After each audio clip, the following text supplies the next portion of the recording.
live.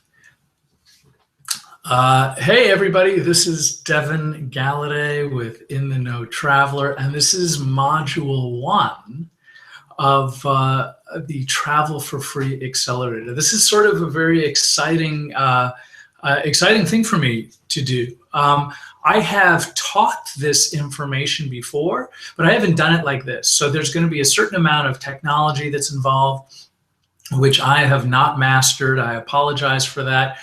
It's also going to be me sort of like looking at this green dot rather than sort of like directly interacting with you. So that as I've done it before, it's going to be fun, but it's going to be a little bit different.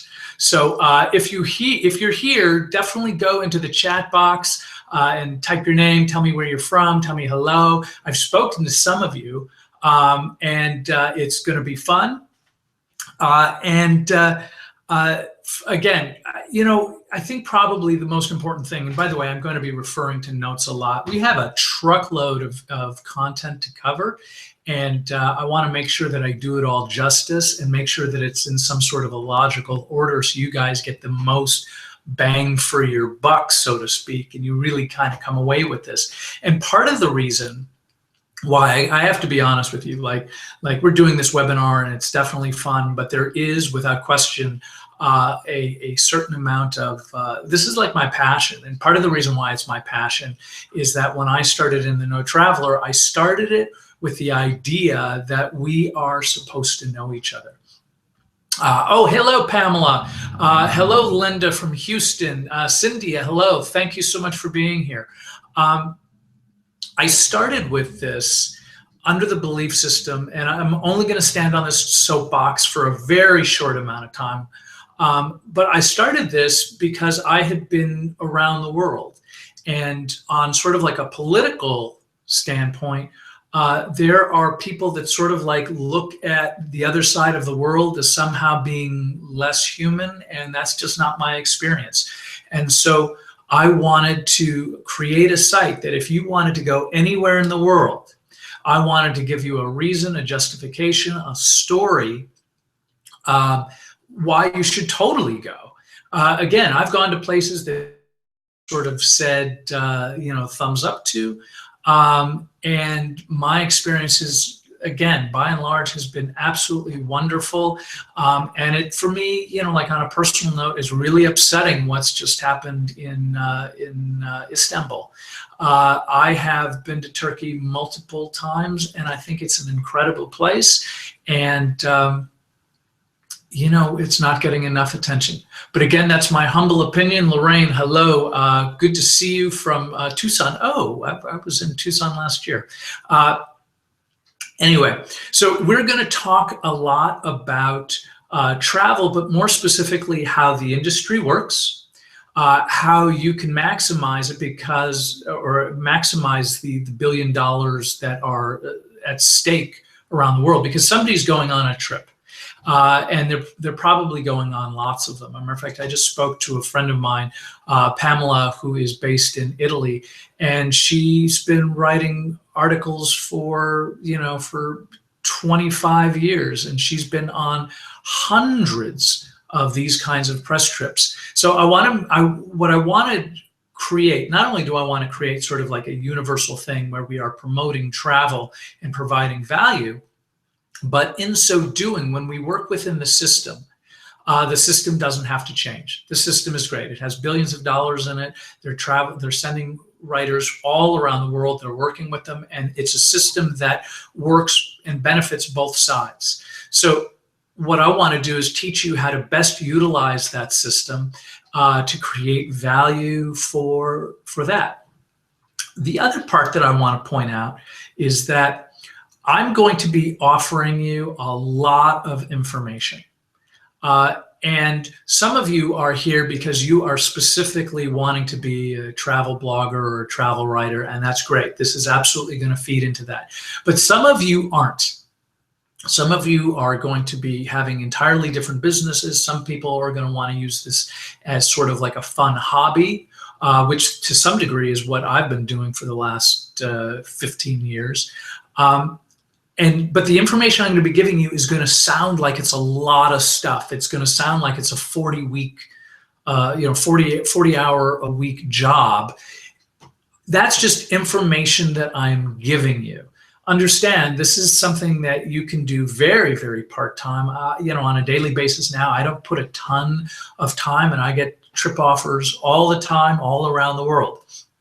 So I just want it to be clear that if I give you a whole bunch of stuff and it feels overwhelming, it's because I want to give you all the good information.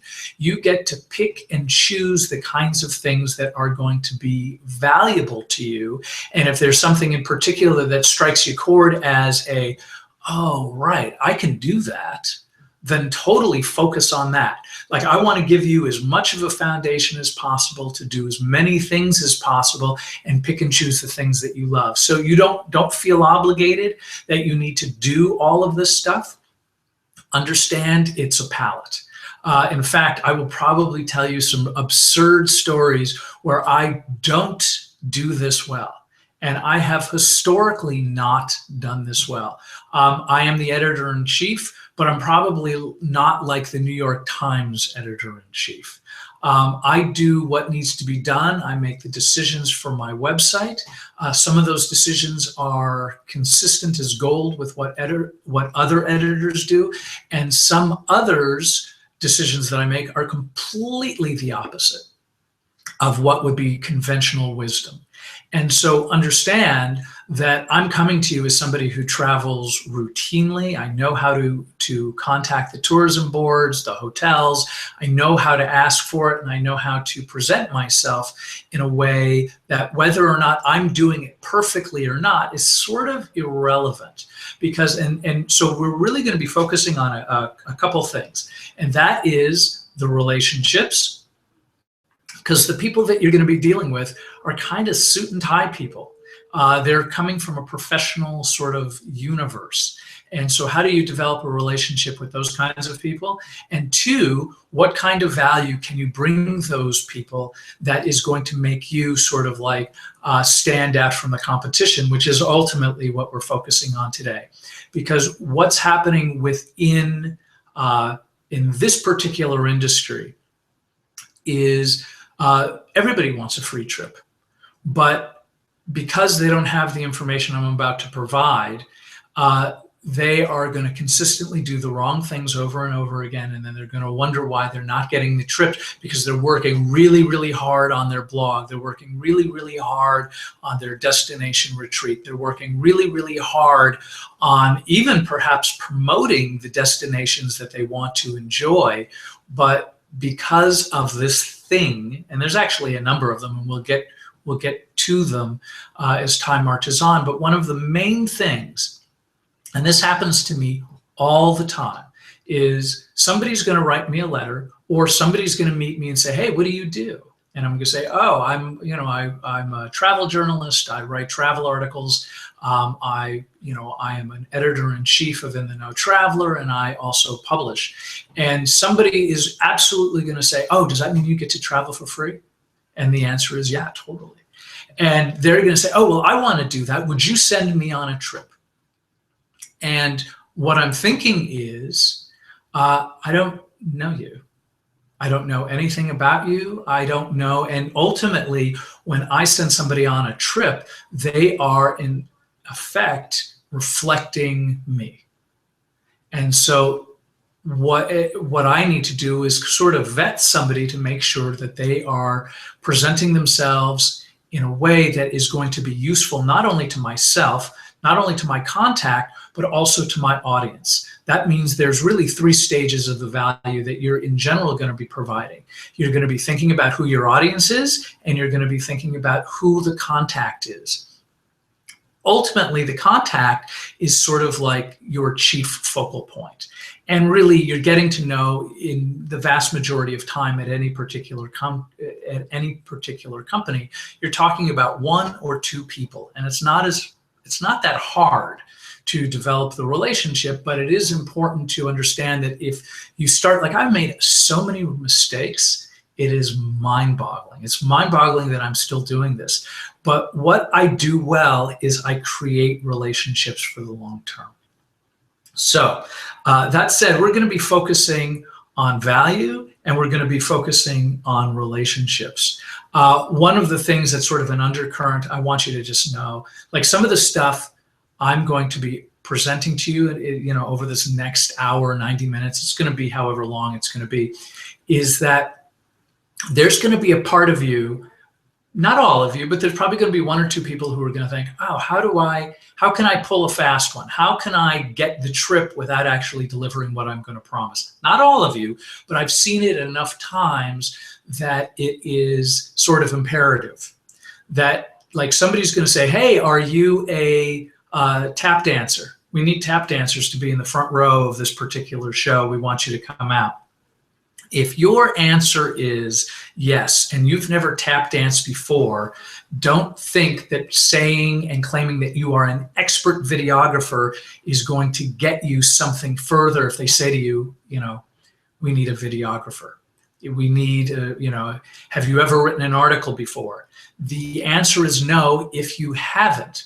Remember, during the course of this, I'm going to teach you how to write. I'm going to teach you how to accomplish the things that you're going to want to do that is going to make you attractive to the people who send you out on trips. So we're going to talk a little bit about mindset before we get into the real specific nitty-gritty of what do we do, because one of the things that I have experienced is when I share this information, one of two things happen. Somebody will dive in and they won't get the immediate gratification that they were hoping to get. And it becomes like, okay, well, I'm not going to do that. And they end up missing out on stuff just because they didn't put it in perspective. What happens is this is not an overnight sensation kind of thing. It is a business. It is an industry. There's rules to it. That's why we're getting into this part of it.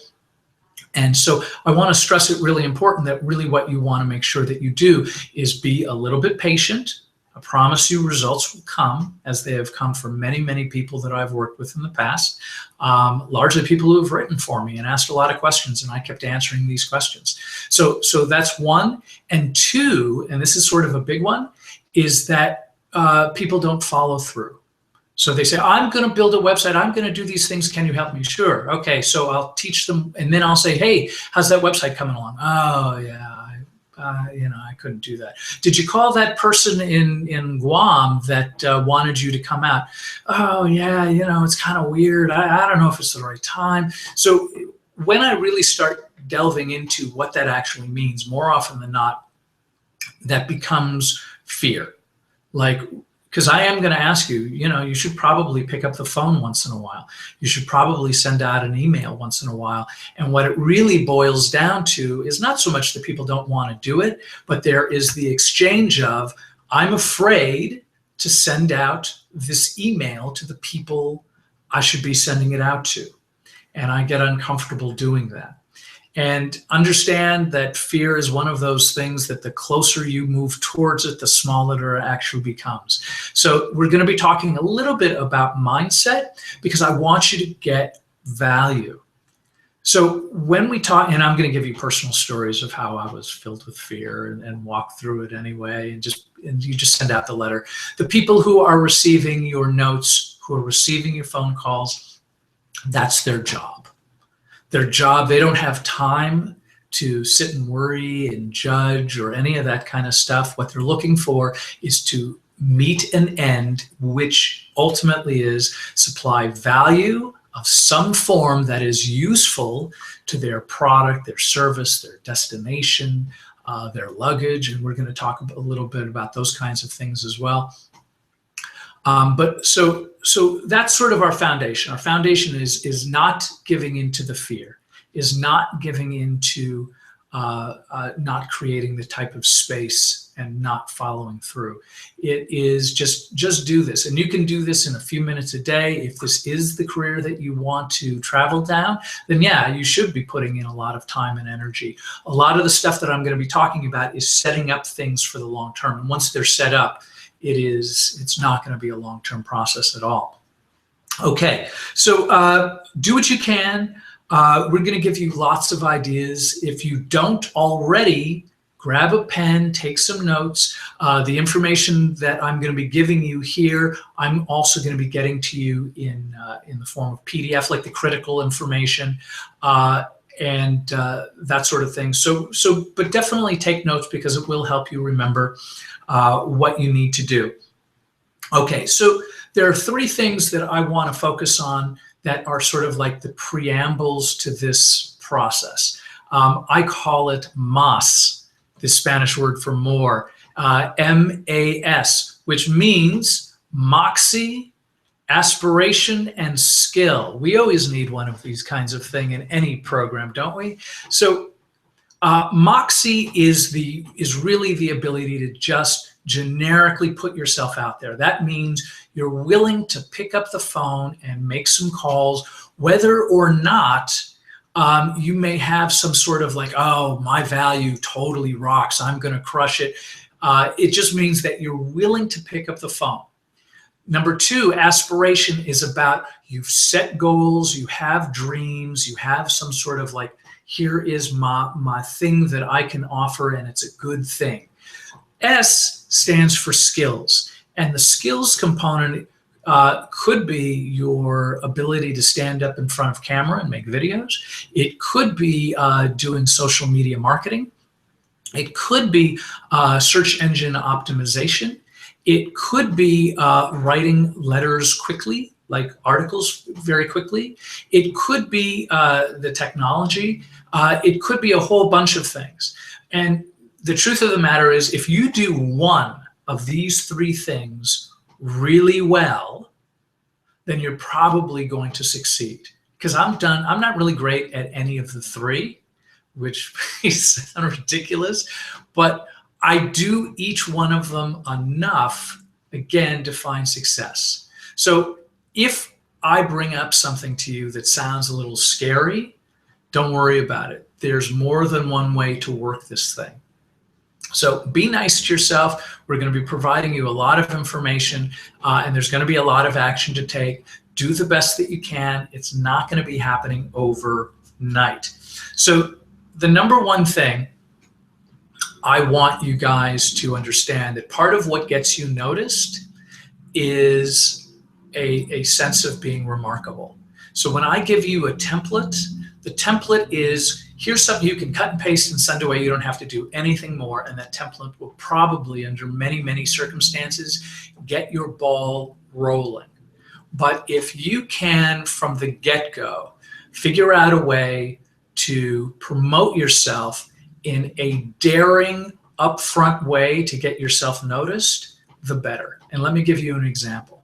There is a yearly conference that happens maybe 2 or 3 times each year at different locations around the United States. And that organization, there's many of them, is called VMix. As a matter of fact, I'm going to type it in here so you can look it up later. VMix, which is called the Visit Europe Media Exchange. And what that is basically, it's a speed dating thing. What they do is the Visit Europe Media Exchange gathers together, let's say, 50 different European tourism officials. They bring them out, they put them in front of a card table, and then every 15 minutes, a visiting journalist can sit in front of that person for, from bell ring to bell ring. And so that means you have somewhere between 15 and 20 minutes face-to-face with that person. It is a fantastic opportunity. Here's the downside to it. And here's the downside to many of these kinds of functions that help unite journalists and tourism people, is what ends up happening is you are in a situation when that bell rings, you've got 15 minutes to say the exact same thing that every single other journalist is probably going to say. They're going to talk about, I write for these 3 different magazines. I've been doing this for a really long time. I'm a cool, reliable person. I write great articles, and I want to visit your destination. All of that's fine, and it's probably all true, but really what you want to do is stand out in some small way. And it could be just by being irreverent. It could be by being really clear on the kinds of things that you can be delivering to the person sitting across from you. What I did from day one, which turned out to be a really great idea, and I recommend it highly because it's really easy to do, is the first time we went to VMEX, and I mean, we had no readership, absolutely zero. Nobody had ever heard of us. I got lucky. I just signed up on this thing because I found it, and I figured I'd show up. And I thought to myself, well, how am I gonna compete with all these real professional journalists? What am I gonna do? So I showed up at this event with a guy who had a beautiful camera. Was he a professional cameraman? No. He was just a guy with a really good camera. I showed up with a friend of mine who held a clipboard, and that's what his job was. His job was to have a pencil behind his ear and write things on the clipboard and then put the pencil back behind his ear. I showed up with just a really beautiful young Latina woman who wanted to be a news anchor. And I showed up, and I know this all sounds ridiculous, but I want you to kind of connect a little bit to the ridiculous. You don't have to be over the top because we weren't. But what I did was when I sat down at each one of those tables and we had our 15 or 20 minutes of direct one-on-one, I said, listen, I would love to tell you about myself, but I think I'd rather just show you. How about you see that lovely, lovely young woman there? I want you to stand next to her, and she's going to ask questions about your destination, and we're just going to shoot a series of videos. How does that sound? Everybody was like, what? They were all thrown off, and it was all kind of weird, and each one of them, every single one of those people, and that was for 2 days, every 15 minutes, we did an interview. And so it did accomplish two things. One, it gave us a truckload of content. Two, every single human being recognized that we appeared as though we were a full-on thing. Now, that said, did it get tons of traffic? No, but a few of them did. Like a few of these interviews that we did 7 years ago got 60, 70,000 views on YouTube. And for those people will like remember me for 1,000 years. And so the second thing is that a lot of these tourism people do not do interviews. They don't do things that are on camera. Some of them are pros. Some of them are not. Either way you slice it, it was an exciting opportunity for them. And when I called them up a week later, and I called them up. I had all their business cards, and I called them up, and I said, hey, my name is Devin Galladay. Do you remember me? No. I'm the guy at VMEX who we did that interview with Maril and the beautiful camera, et cetera, et cetera. And in every case, they say, oh, right, I remember that. I was terrified. Or, wow, that was fantastic. How fun was that? Or something else. And they all had a good experience, and perhaps more importantly, I sent them the links so they could then go view themselves and show every single person in their room, their other PR people, their other tourism director people, and they all saw them with my logo at the bottom of every page, just as we have my logo right here. And so the idea is that if you can do something that will be remarkable, and by the way, it's okay to fail. Something a little bit over the top doesn't have to be completely absurd. You don't have to jump out of a giant cake. But what you can do is do a little bit more than what your average person is going to do that will let them know beyond a shadow of a doubt that if they send you to a destination, if they bankroll your hotel stay in Guam or in Spain or wherever, they're going to remember you. You know, another thing that I did when I started in the No Traveler, I had not, like right now, we cover 187 countries around the world. That's a lot of work, but it took us a long time to get there. When we started, it was 4 countries, and I only had 1 country that I had articles about. And so what I had done was I literally called up the tourism board from Spain and said, I've decided, this was purely random. I was living in Los Angeles and I lived 4 blocks away from the tourism board of Spain. And I said, I'm putting together this big project about promoting travel around the world, and I would like to focus on Spain. How does that sound? I got actually I met with their head tourism office and the person who dealt with North America. And I asked for crazy stuff. I asked for way, way, way, way too much stuff. But the important thing that I want you to take away is that this sort of like a little bit of moxie, a little bit of willingness to put yourself out there in sort of like a way that goes a little bit beyond, most people have sort of like similar comfort zones. I don't want to have to put myself out there too much. And by the way, really important, when I did these things, I was in total fear. Like when I walked up to that first person at that speed dating thing and said, I would like to have, our team do an interview with you right now. My voice was cracking. My voice was shaking. It was terrifying.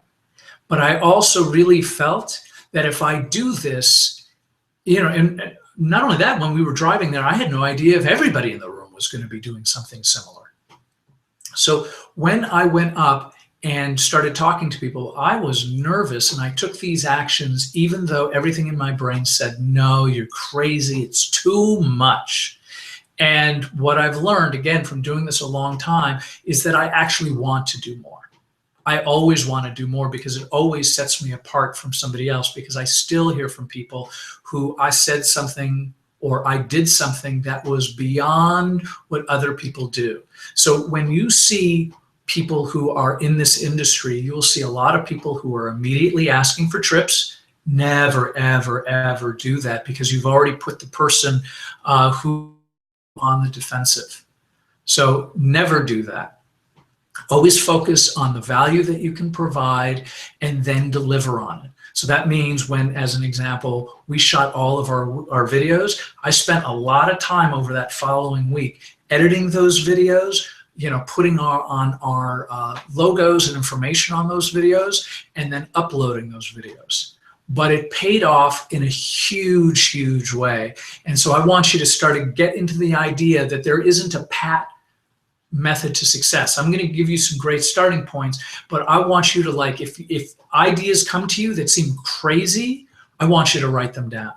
I want you to write them down, and I want you to consider doing them. And trust me, we're going to work together on developing support so you can go after these ideas. But if you're in the shower, write it down. If you were asleep, put a little notebook by your bedside table and write that thing down too.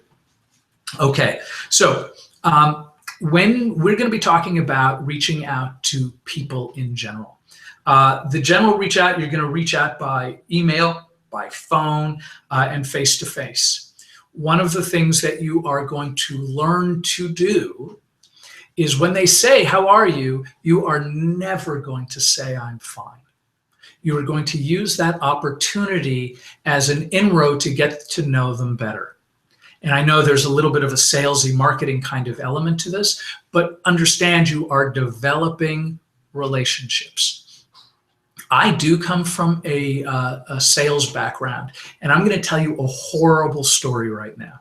And it's kind of not cool. And I'm not suggesting you doing it, but I think it's such a good example of how to work with people that I think you're going to find it useful. Is that when I was 19 years old, I was working for a company called First Choice Securities. And First Choice Securities was later rated by the SEC, and all the top level people are thrown in jails for securities violations. And what they told us to do on the phone, like when you're talking to somebody, is say like anything that you think will be like a thing. And so what would happen is I would make these calls, and somebody would say, how are you doing? Just to be polite. They probably didn't want to ever hear from me, but that's what I was doing. I mean, I was 19 years old working in a boiler room. And so I'm doing this. And so I did one of two things. When I was talking to women and they would say, how are you? I would say, Oh, my wife's just having a baby. And that meant every single woman was engaged. And this was just true. This was just a fact. And two, if I said to a guy, oh yeah, my buddy's getting married, we went out. And all the guys were like, oh wow, that sounds fantastic. And so I immediately had them engaged. I'm absolutely suggesting you don't do that. But what I want you to take away from that is that if you can give a piece of yourself, like what I do now, when somebody asks me how I'm doing, I tell them what it is that I'm doing that day. I tell them that, oh, my wife and I are going to go out on a date later, because that's true. That's something that's verified, and I can say that with complete confidence. Again, I was in another business a long time ago, being a different person as a 19-year-old. As somebody who has learned to want long-term business security, the focus has always been much, much more on the idea of creating these long-lasting relationships. And so when I say I'm going out on a date with my wife, or my daughter is in a play, or I am nervous because I'm calling you, and I'm not great at calling people, but I know that we need to speak. So all of those kinds of things, when I become human to somebody else, as opposed to like what I think a lot of people end up doing is that they go straight for the I want a trip, I love to travel approach, because the slowness of getting to know somebody is kind of a little bit scary. And so this is the idea I'm going to say over and over and over again. When you reach out to somebody, revel in the slowness of the experience, because once you've developed the relationship and you've proven value. I remember sitting at a table with the head of tourism from Sweden while I was actually on a trip in Sweden. And she said, no bones about it. She goes, if you keep writing about Sweden, I will send you to Sweden forever. Because from her end, this is just business. This isn't about, something else. But when you develop that relationship that is going to come from getting to know somebody, it's incredibly valuable. To take that a step further, I was on a trip, and we're going to talk about this again, called Tianguis. Tianguis is, as a matter of fact, I'm going to write that one down as well. I think it's US. I'll double check on that. Tianguis is a sort of like a Mexico's tourism board travel event of the year. There's also another one, I'm going to write that one down too, called FITA, the Feria Internacional Turisme Estación. Oh my God, my Spanish is absolutely the pits. So Tianguis is a very big event, and they fly out quite literally 100 journalists from around the world. They take them for a 2 or a 3 day sort of business kind of conference sort of thing. And then afterwards, they take you out for like a week in one locale and then a week in another locale. So you get basically a 2-week exploration in Mexico, and they give you a whole slew of different trips to choose from. It's a pretty fantastic event. And I highly recommend that you that when you're ready, that you look into that particular one. So I go to Tianguis, and this is one of the things I'm going to share with you, is that frequently for those who are business developers, we talk a lot about developing an avatar. If you don't know what an avatar is, think of it as your ideal client. In other words, my avatar that I know from demographics is a college-educated woman. That's about 60% of the time our visitors are female. She is somewhere between 18 and 35. And I see her as a redhead, and I see her as being pretty smart, but still in a mode where she is not, what do I want to say? She's still like running around the world. She's still running around the world. So she doesn't necessarily have to dress up. She's not necessarily looking to work in an office. She's looking to explore her universe. And I know this to be true because I've spoken with people. But when I present an article, that's the person that I'm thinking of. So the avatar that I've created, one of them, because I also have sort of like a male version of that as well, the avatar that I've created for In the No Traveler is the person that I'm focusing on, because that's who I want to connect with. In other words, if I know from demographics that this is who my likely audience is, I want to keep focusing on that as well when I continue to promote my website. In much the same way, there are people that you will be working with over and over and over again. So I want you to think about this particular avatar. There's actually two. There is a female, like I would say 85% of the account managers, the people who make the decisions, your first line of significant contact in the tourism industry is going to be a woman who is somewhere between 22 and 25 years old, 27 years old. They are always super bright. They are always super capable. They are always overworked. They are probably underpaid. And it is a very stressful, no thanks job. And more often than not, as an example with Tiangus, there were 3 women who were running and maintaining all of these international journalists, many of whom are seasoned pros. And there was a point where they were taking us to this governor's meeting in Mexico, and they had said, literally they're taking us in, and you can see there is a party going on, and we are standing out in the rain, and everybody is dressed, decked out. And they came out about 20 minutes later after we were standing in the cold and the rain, and they said, we're not supposed to, we weren't invited. Even though it was on our itinerary, all this other stuff, at some point somebody dropped the ball, probably one of the young women. What happened next was that the journalists who were not happy about standing in the rain let these women have it. And it was not a pretty thing. The reason why I'm telling you all this, because what I ended up deciding to do was quite literally pulling those 3 women over the side, because I am somebody's father, and these women were not that much older than my daughter. And I know if I had 75 people going after my daughter, I would be protecting her. And so what I did was I pulled each one of those women over to the side individually. I said, if you're feeling uncomfortable, and you need a familiar face, and you need to make an announcement, and you're still getting a rash of nonsense from these people, which they were. I literally said, you look at me.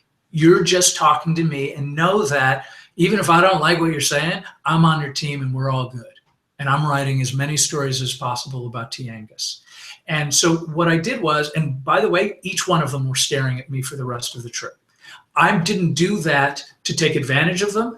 As somebody's dad, that's what I do. And so that's sort of like the over-delivering part that I want to be focusing on, is that we're creating a relationship for the long term. That one particular trip, each one of those women not only represented Tiangus, they also represented Fiji, they represented Colombia, they represented Costa Rica, I think they represented Macau. And so from that, I ended up going on 4 additional trips, all paid for. The Macau trip was like 10 days. It was an incredible adventure. So the important thing to understand is that you want to make sure that you put yourself in the mindset of how can you deliver, not just from the standpoint of I've written an article or I've taken a picture, but how can I make somebody else's life easier? Because it goes a really, really long way. So understand that that's the thing. So before we move on, I want you to understand that there is no failure here. You are just taking information, doing the best you can, focusing on what it is that you want. Matter of fact, I think I've put a poll here. Oh yeah, okay, cool. So we have some people who have answered here under polls. We have some people, it looks like most people either want to do business and retreats and business as bloggers and journalists. Good, then we're all together in the right avenue. So where do you start? You start with dealing with yourself. And when I say that, we're starting about setting goals. So that means if you have a very specific thing that you want to achieve, I suggest that you, 1, write it down, and 2, start telling people of what you're doing. One of the things where In the Know Traveler started taking off is when I started really claiming what it was that I was trying to accomplish. I was nervous and uncomfortable, and for me to say that I was a editor-in-chief, like I was, but I wasn't that guy at the New York Times, and I wasn't the guy, I wasn't like it wasn't a magazine, it was online. What did that even mean? So there was all these weird processes going on, and I know that we're still dealing with mindset, but it was really important. Like the cosmic shift came for me when I was like, you know what, I am doing this thing. So if you're running a retreat, run your retreat and own it, because you totally kick ass. You know, if you are a travel blogger, go out and do it. And by the way, this is just my personal opinion. I think much of the tourism industry is still looking at the word blogger as a less than sort of thing.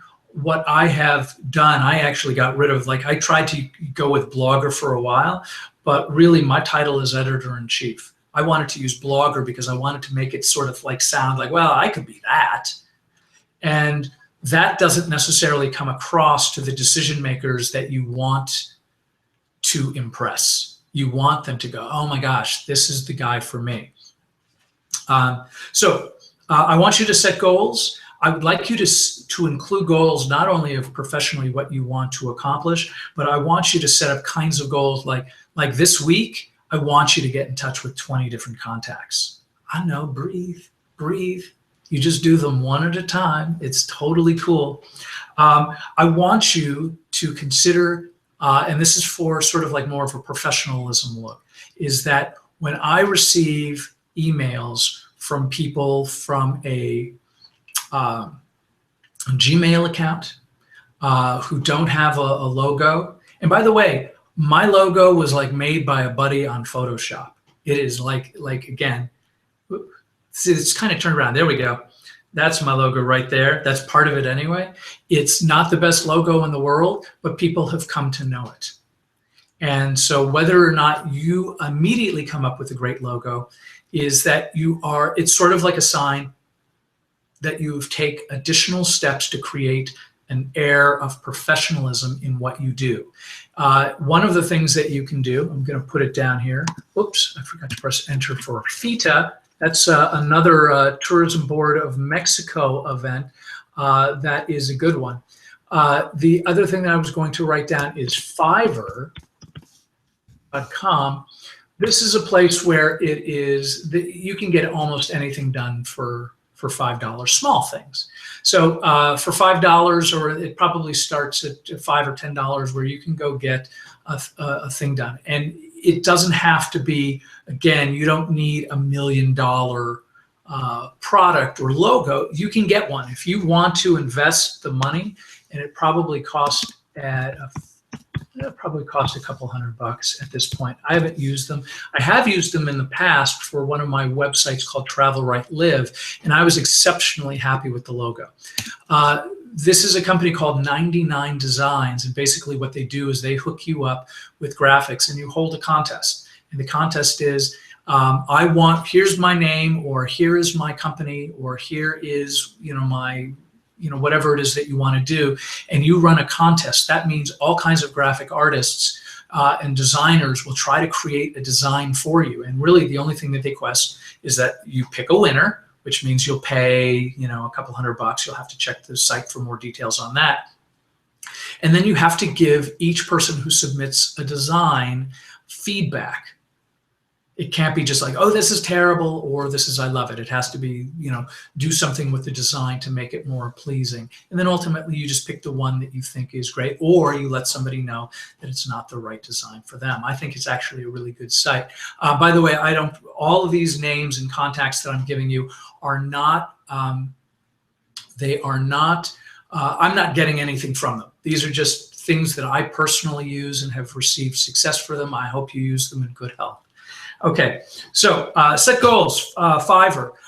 For your website, if you haven't done so already, and you may not have a website, you don't have to, because remember, there's 2 forms of providing value. I mean, there's actually more than that, and we'll talk about that next week. But there's 2 key things that are going on. One is promoting to your own audience. And if you have your own audience, you're going to either need to have some sort of a development within Facebook or Twitter or some other organization. And that means you're going to somebody else's audience. Like a matter of fact, I recommend that if you haven't done so yet, if you want to write for somebody else's audience, I'm going to suggest that you write for the Huffington Post, because it's fairly easy to do and it means quite a bit to somebody else. You don't have to write for them 100 times. You can just write for them once or maybe twice, which I haven't written for them many times. They're sort of getting hard to get in touch with, but this is the best email address I have for them. Once you have dealt with them, interacted with them, they will give you your own login information. I've had my own login information with the Huffington Post for about 7 years now. I've only written a handful of articles, but I can go to a tourism board and say, oh, by the way, my stuff has appeared on the Huffington Post. And basically I wrote one article and then the other 6 or 7 were just sort of like, we need you to write something for the Huffington Post. Sure, no problem.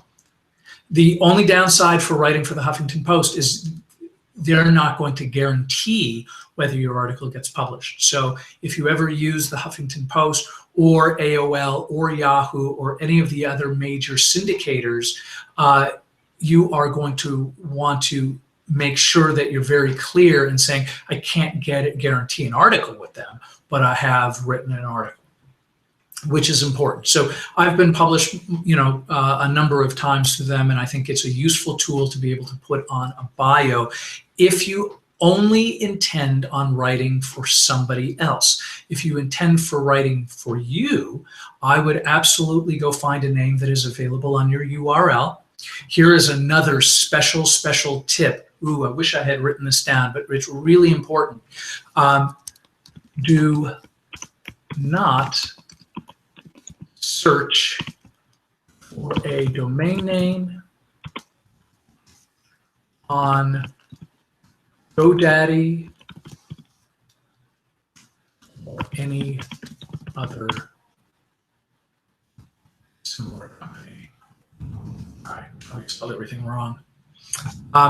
So you don't search for your domain names ever on companies like GoDaddy, because there's too many bots and weird things that when you do a search, there's going to be a bot somewhere that literally will just buy your website out from under you. It doesn't happen always, but you're much better off literally typing the name that you want right up top here. Yes, in the URL bar across the top. One of the things that I always suggest, especially if you're going to be doing self-branding, is search for your own personal name. Like for me, I own devongalladay.com, even though my name is complicated and hard to spell. That's fine. They found Google, they can find me, and they are. So if you don't own that, I suggest that you do. If you have a name that is perhaps common, you probably can find a name either that is similar or with a tilde in it or something like that, that is still going to be useful to you for the long term, even if you don't use it now. Okay, so I would also suggest once you have can I add things in here? I don't think I can. What I suggest you do is have an email signature, and the email signature is literally going to be at the bottom of all of your emails. And if any of you have problems with it, I'll tell you exactly how to do it. But you put your name, you put your title, and then you have your logo with your phone number or some specific contact information, because it looks professional. Again, all these small things add up to larger things when you reach out to somebody and they can tell in 2 seconds that you have your stuff together. So that's an important thing. So here's the all-important question. How do you find the people that you want to contact? What I would suggest that you start doing right now, matter of fact, I'm going to put up another poll. And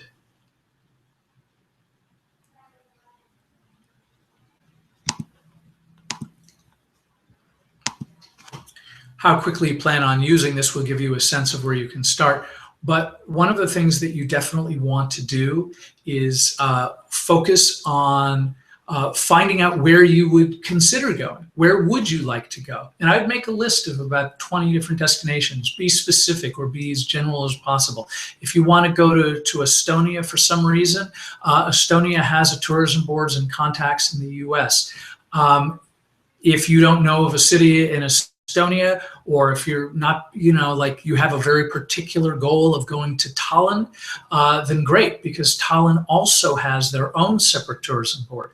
So here's what I want you to focus on, is that when you get a particular destination in mind, you're not going to contact one. You're not going to contact one person. You're going to contact as many people as that you can possibly think of. And when I say that, you're going to focus on first the country, then you're going to focus on the city. Matter of fact, I'm going to type that in there. So country, city, CVB, Convention and Visitors Bureau, because that's a separate thing. You are going to look for train stations, airlines, because most countries have their own sort of dedicated, it's usually a for-profit company, but they frequently have their own international and national carrier. Like Icelandair, is primarily a carrier of Iceland, but they also fly throughout Europe and North America. So these are important things that you want to be aware of. What I would, understand is that one of the goals here is to not just connect with these people, but is to connect with the people that represent them. As an example, you can contact Icelandair directly. They probably have and I haven't contacted them personally, they probably have a North American office that you can contact, but they also have representation. Most of the companies, most large countries, most large corporations have some sort of a representation, and maybe, or sometimes, many times, many different forms of representation. In other words, let's say, as an example, the Bahamas is going to have representation that handles North America, but they're also going to have representation that handles just the Bahamas, so that their little tourism bureau isn't overrun with media requests and too many things that they can't handle. So they have representation that's going to handle that. Usually somebody, as an example, representing North America. As I said earlier, there is a Sweden office. You can contact Sweden specifically, and they'll be able to speak to you just fine, but they're probably going to direct you to first their North American office that is based in New York. And depending on the time of year and depending on what's going on with Sweden tourism as a whole, they may direct you again further to a specific PR firm that represents them. So you want to offer, and I'm going to give you a specific list for all of this information so I don't have to sit and try to write it, but you're going to want to kind of get your mind wrapped around that. If you contact the Mexican Tourism Board or Mexico Tourism Board and you don't get the response that you want, you don't have to stop there, because there's numerous other avenues that will help you get what you want. Those include brand name hotels. That includes the local CVB. As an example, Guanajuato, Mexico has their own specific office. They're going to be a little bit more difficult to find because they don't advertise in the same. The Mexico Tourism Board is going to spend $20,000 a month on huge billboards all over Los Angeles. So they have an enormous budget of money, and they also bring in thousands of journalists a year. San Miguel Allende does not have the same kind of budget, so you're not going to see the kind of billboard space, but you will see probably a little bit here and there. There's going to be hotels in San Miguel de Allende that are probably going to have their own marketing budgets, and some of those budgets may only include free hotel nights, free dinners. They may include things like that. So I want you to understand that even if you don't get the perfect pristine trip, you're going to have lots of other opportunities that are going to be able to provide you to lessen that value significantly. And moreover, organizations like the Marriott and Hyatt will offer you free trips and free stays and free offers. Matter of fact, since I am thinking of it, I'm going to give you some examples. Matter of fact, we're going to go right into my own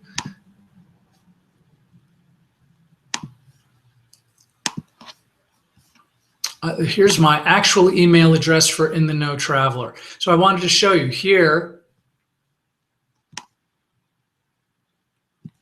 is something that just I got, I think I got this today. So this is just is with the Livermore Valley Wine Growers Association, who has invited me, and actually perhaps one of you. Does anybody out here live in Livermore? If you do, type your name in the box, and we can perhaps talk about this later. But basically what they're saying is come out to Livermore Valley Wine Country. I don't even know where that is, but they will probably take care of you for a day and show you some wines if you drink wine.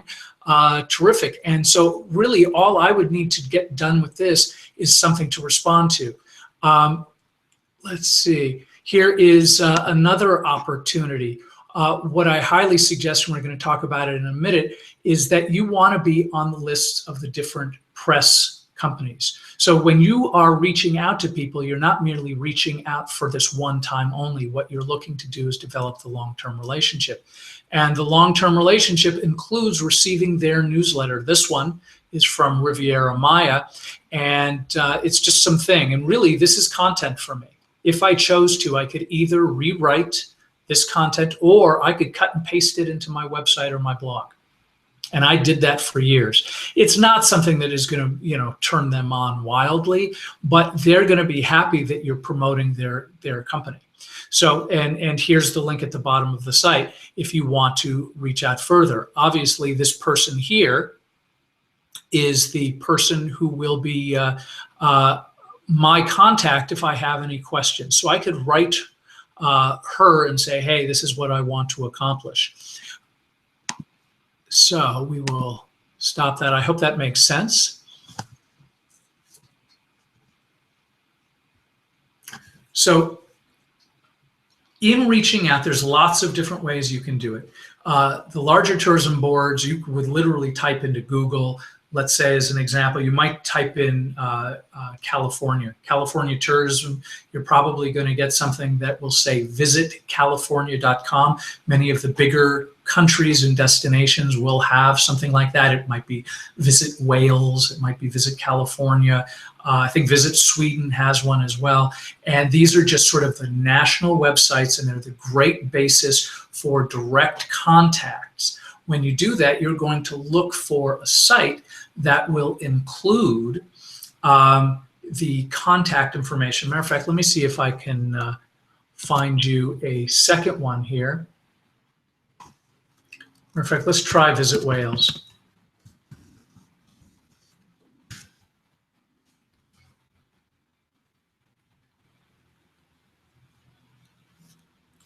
Usually at the bottom of the site. Okay, here we go, right at the bottom. Let me do this thing again.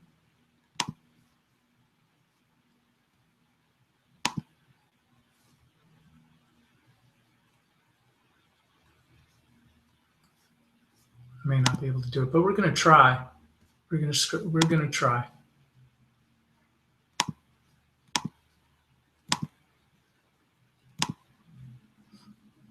So at the bottom of the page, we have this site map, and you're going to see this link that says Working with Us and the contact. This is where you're going to be starting your contacts.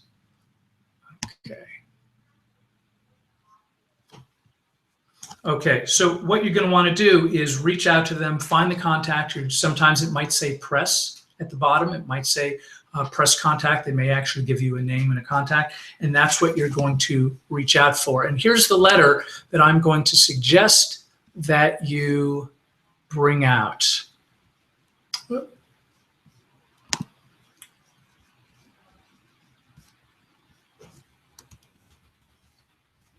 I'm going to be sending you out a full list of templates probably tomorrow.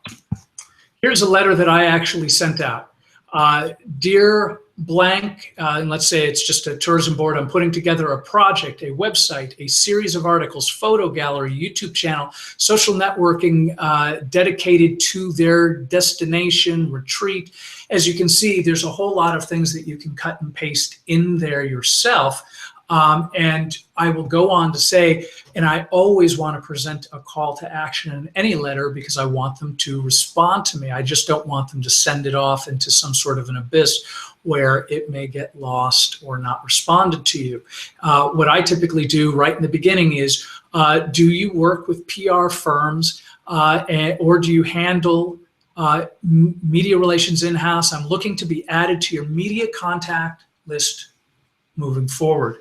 So one of the most important ideas that we talk about is that when you get in contact with the people that you want to be in contact for free travel, is actually what you don't want to do is start diving into, I want free travel. Don't do it. It really isn't a great idea. Make yourself a valuable part of service. If you notice, that very first sentence is the illusion of here is the bit of travel that we're focusing on. Whatever it is for you, just highlight that particular thing. A matter of fact, I might even suggest putting in a sentence that gets a little bit more specific of how you might provide them that value.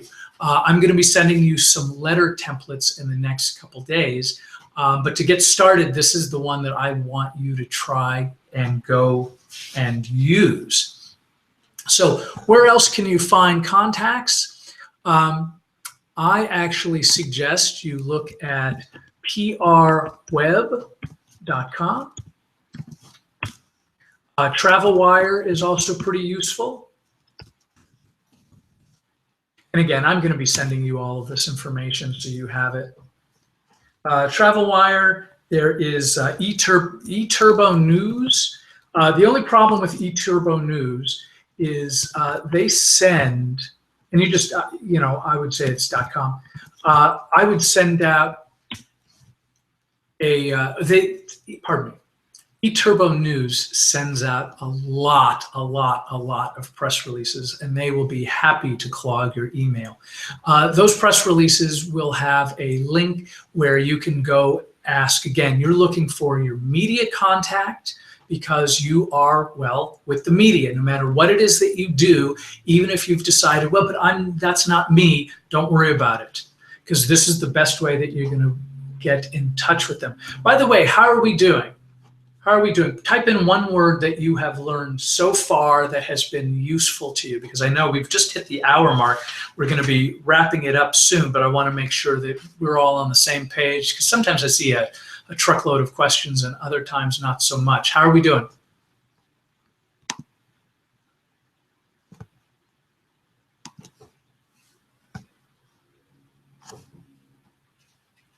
Well, good. All right, great. As long as nobody has any burning issues. And remember, you can always contact me on our Facebook page. I'll send that to you in the replay note and in a separate notification. Good. I'm glad that you appreciate it, Trish. Thank you so much for being here. And again, there's going to be actually a lot more. How to find contacts. Again, you will go to, I would start with the destination website. And remember, there are thousands and thousands of these different sites, Linda. So what I would suggest that you do is start with a place like Visit California, if you're looking to do something, let's say in Redding as an example, and literally writing to them. And again, this is going to be part of the templates, is, hey, is there a contact in Redding, California that you recommend? I'm thinking of doing a story on them. Or on Los Angeles, and Los Angeles has a CVB. Good, I'm glad you like it, Steve. I'm glad things are working out, Linda. So more often than not, the contact information on any website is going to be at the bottom of the page. Sometimes it's going to be at the top. Also look specifically where it says press or media. Sometimes it's just going to give you some press releases, but if you open up one of those press releases, you'll more often than not find the very specific person that you want to target and get information to.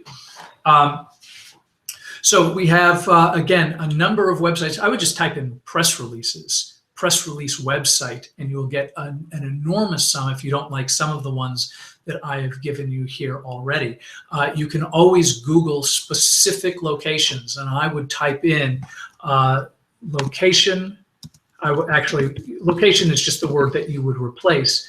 Location with tourism board, and start from that standpoint. If you have any questions, again, I'm going to give you some additional suggestions of the kinds of specific things that you're going to want to look for on that point. Okay, so beyond that, it really is about sending out the letter. I would start with here, what your goal from this letter on the side here where it says, Dear Blank, you're going to want to get on their media contact list.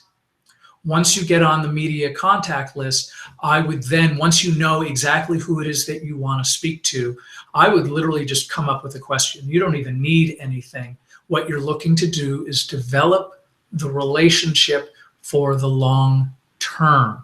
I try to turn things as personal as possible, which means that I'm required to give of myself in some small way. And it might be, let me tell you about date night that I'm having with my wife a little bit later in a line or two about a particular a line or two, so they get to know me a little bit more than purely business. Now, some of the people, like I've received letters that stretch and stretch because we get personal. I went on a press trip that went really poorly years ago, and quite literally it was supposed to be a culinary tour in Mexico, and they did the best they could, but the location really wasn't developed for tourism. So everything was uncomfortable, it was hot, it was weird, and they didn't have great restaurants in that area. But that's what they had decided they wanted to at least try. And so the people who were on this trip, like, I am not a foodie. I love good food, but I'm not a foodie. Like, I'm good with like chili and, chili mac and, hamburgers.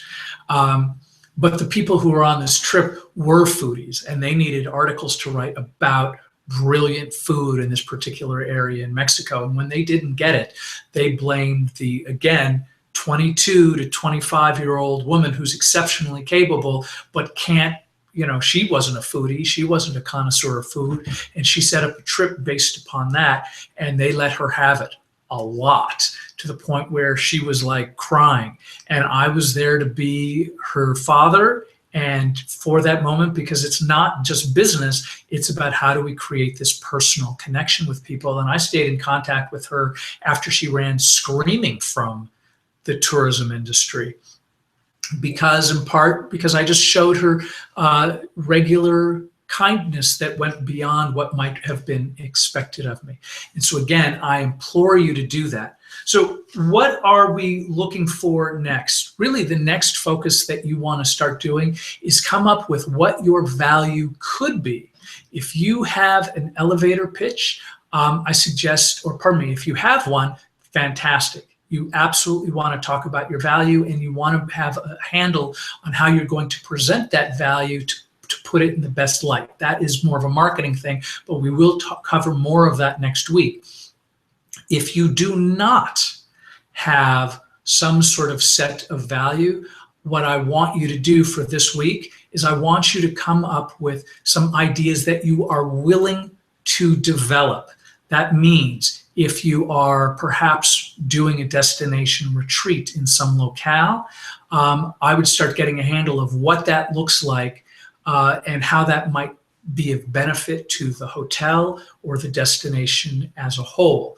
If you're going to a very large destination, you definitely want to get in touch with the tourism board, if nothing else, to get their recommendations of hotels. Because if you're bringing people there, and let's say they don't want to fly you there for free, you'll probably be able to get a good discount by negotiating directly with the hotel that you might stay at. But again, if you can showcase that you are getting visitors to your website, if you can showcase that you are exceptionally professional and you will represent the tourism board well, if you can showcase that you have a strong social media connection, if you can showcase that you have a really great idea that people go, wow, that is something. One of the things that I did a couple of years ago, and I discovered this just haphazardly, is my wife and I were taking a personal trip. And that personal trip was going to be to the Adriatic. It was going to be Croatia. It was going to be Italy and some other destinations. And quite literally, I said, hey, I'm coming to your city and your town.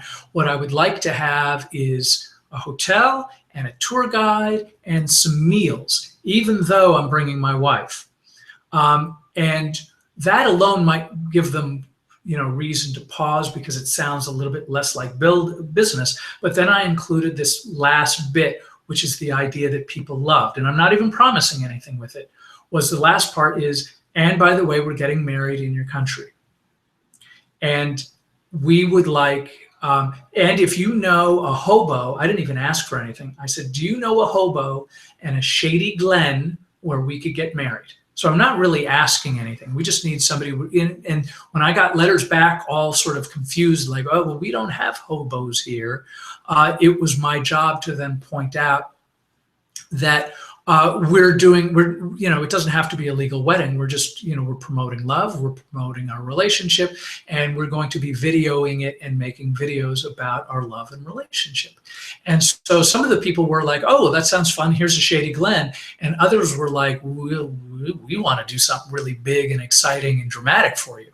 And in every single location, except for Italy, I'm going to talk about that in just a moment.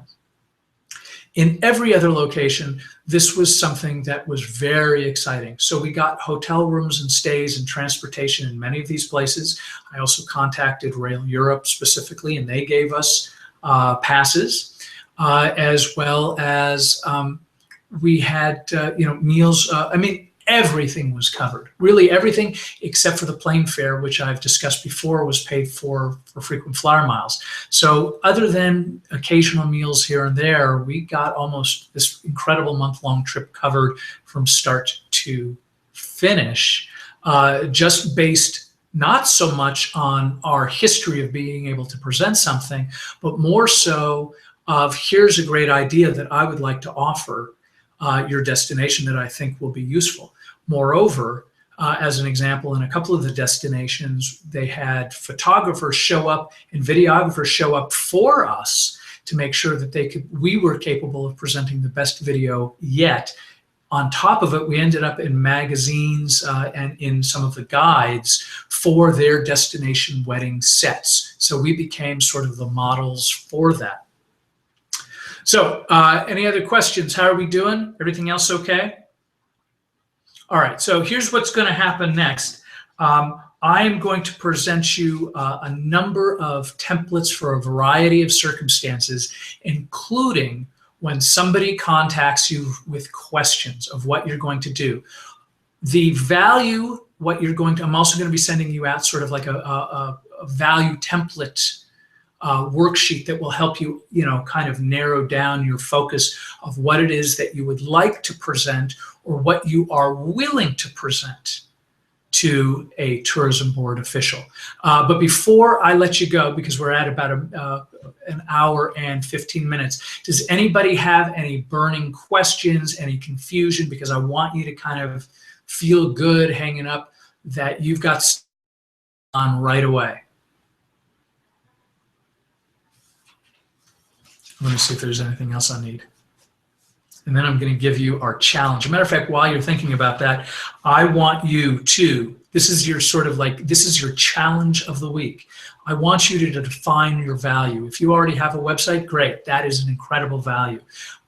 If you don't have a website, that's fine. What websites might you write for? If you don't have websites that you write for, what other avenues could you keep it interesting and real? It might be social networking. It might be your photography. It might be something else.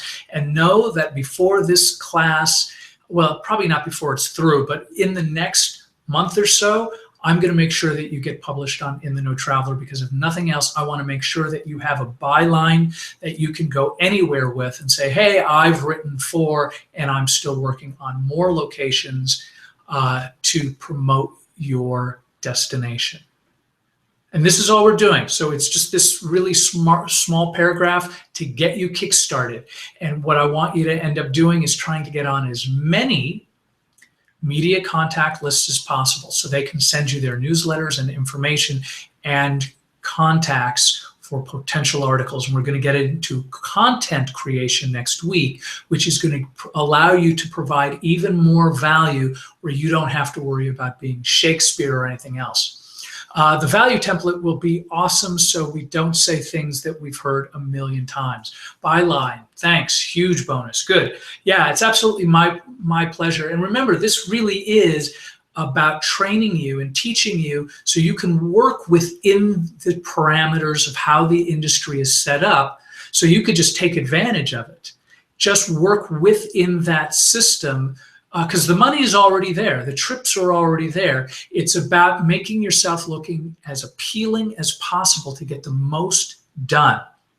So define your value. Here's next week's challenge. Define your value. Have an elevator pitch about what it is that you're going to do. And when I say elevator pitch, I'm talking about a 10 or 15 second thing that you can spit out at any moment in time. In other words, my name is Devin Galladay. I'm the editor-in-chief of In the Know Traveler. We cover 186 countries worldwide, and we do it by providing one-on-one real travel stories presented in the first person, because travel is personal, and I want to help promote your destination. So that 10-second pitch that I've just given you, I would like to see you have, because you never know whom you're going to be able to meet, and you want to inspire their confidence immediately. So so define your value, 15-second elevator pitch. I want you to absolutely reach out wherever you are and find your local Convention and Visitors Bureau, your CVB. Let me put that down here. Your CVB, Convention and Visitors Bureau. That's how it's going to frequently come out. And I want you to introduce yourself. I want you to cut and paste that template in there.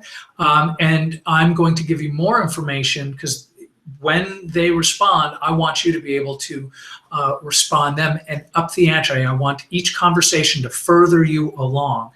So contact your local CVB and say hello with the template that I've provided. I'm going to be sending out more templates and information in the next couple days. Until then, if you have any questions at all, let me see if I can find this on Facebook really quick.